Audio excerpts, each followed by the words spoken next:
Assalamualaikum warahmatullahi wabarakatuh. Halo teman-teman pecinta satwa.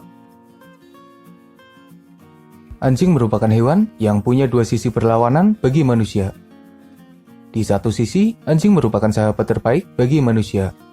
Tapi di sisi lain, anjing merupakan salah satu hewan yang sangat berbahaya bagi manusia. Sebagai tambahan informasi, anjing masuk dalam 10 besar hewan yang menyebabkan banyak kematian bagi manusia. Dalam satu tahunnya, ada sekitar 25 hingga 35 ribu kematian manusia karena anjing. Entah karena serangan langsung atau penyakit yang ditularkan oleh anjing. Berbicara mengenai serangan anjing, kita harus waspada, karena mereka adalah hewan yang sangat berbahaya. Kerabat anjing yang hidup bebas merupakan hewan pemangsa yang sangat ditakuti oleh hewan lain, karena kemampuannya dalam berburu mangsa dan bertarung. Dan meski anjing rumahan yang sudah dijinakkan atau anjing liar yang hidup di sekitar manusia kadang dianggap sudah mengenal manusia dan bisa hidup berdampingan dengan manusia, toh nyatanya tetap ada ancaman dari para anjing. Ada banyak sekali penyebab yang membuat para anjing sampai menyerang manusia. Biasanya karena mereka marah, terluka, ketakutan, kelaparan, posesif, melindungi diri, dan berbagai alasan yang berasal dari perasaan negatif.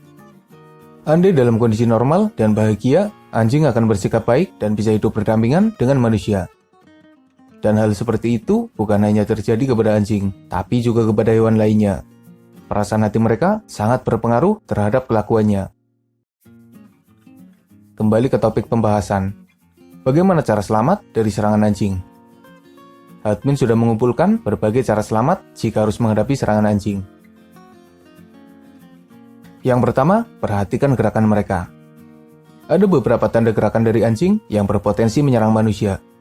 Biasanya mereka akan membuat telinganya berdiri, mengembangkan bulunya, menaikkan ekornya, menunjukkan giginya, dan mereka berusaha untuk terlihat lebih besar dan lebih mengerikan. Gerakan agresif itu merupakan tanda nyata dari potensi serangan mereka.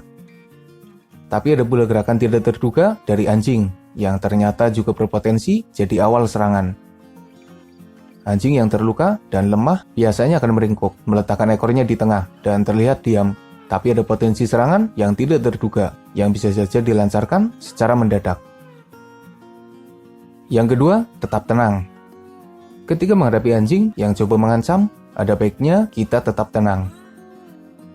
Asalkan mereka belum melakukan serangan secara langsung, kita masih punya waktu untuk berpikir dan mengambil langkah selanjutnya guna bisa selamat dari serangan anjing.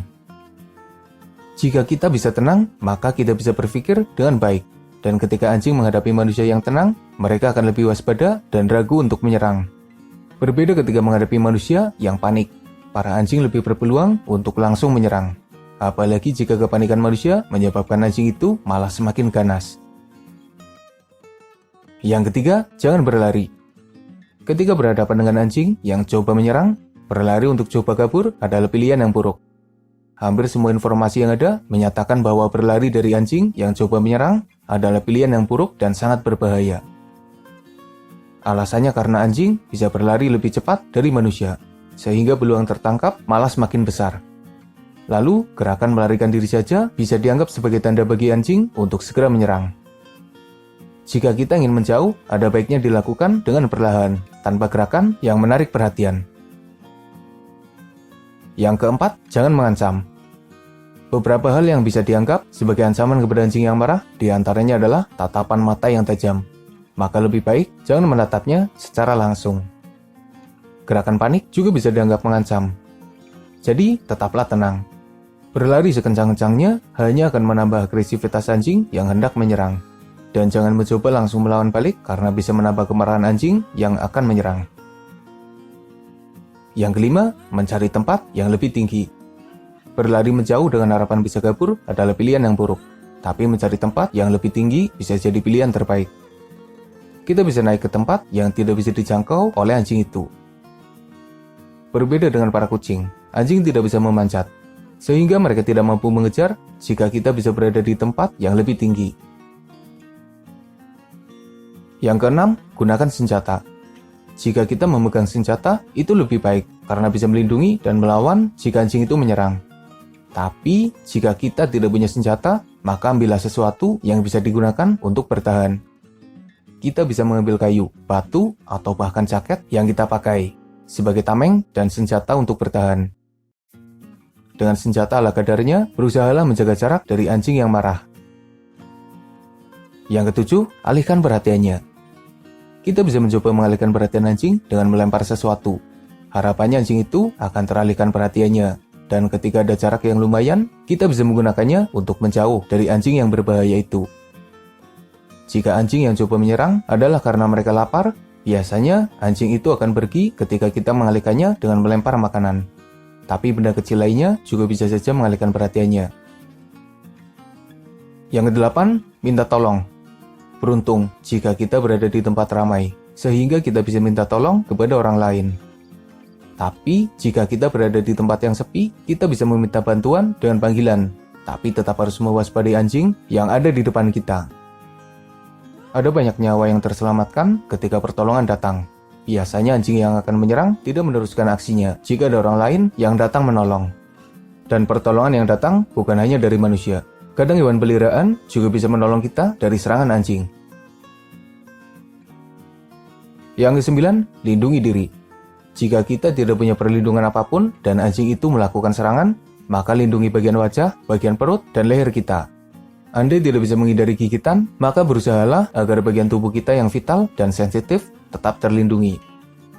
Beberapa orang menyarankan agar kita memajukan lengan kiri jika terpaksa digigit. Setidaknya kita masih bisa bertahan sembari berusaha menyelamatkan diri. Intinya jangan sampai anjing itu menyerang bagian vital dari tubuh kita yang bisa menyebabkan kita langsung tidak berdaya. Yang ke-10, serangan balik. Ketika terpaksa harus melakukan perlawanan terakhir, maka tidak ada cara lain kecuali bertarung secara langsung. Daripada nyawa kita terancam tanpa usaha apapun, melawan sekuat tenaga jadi pilihan yang harus diambil. Serangan yang harus dilakukan tertuju pada bagian mata dan tenggorokan mereka. Jika bisa mengenai bagian vital itu, maka ada peluang bagi kita untuk menang. Gunakan tinju dan tendangan untuk melakukan perlawanan. Jika ada senjata, tentu lebih baik. Serangan dari anjing merupakan sesuatu yang berbahaya. Bukan hanya meninggalkan luka, tapi bahkan potensi penyakit karena gigitan anjing. Pertolongan dari tim medis harus segera dilakukan agar bisa menyelamatkan nyawa korban dan mengurangi efek dari serangan anjing. Admin sendiri sering menemui anjing di jalanan, entah anjing piaraan atau bahkan anjing liar. Sejauh ini, admin selalu menghindar jika melihat keberadaan anjing. Setidaknya cari aman daripada harus menghadapi serangan yang tidak terduga. Jika bisa mencari jalan lain, meski harus memutar sekalipun, rasanya masih lebih baik daripada harus menghadapi ancaman serangan dari anjing. Apakah kamu punya tambahan informasi lain agar selamat dari serangan anjing? Atau kamu punya pengalaman ketika harus menghadapi serangan anjing? Jika ada, silakan tulis di kolom komentar. Semoga bermanfaat. Makasih udah nonton. Mohon maaf jika masih banyak kesalahan.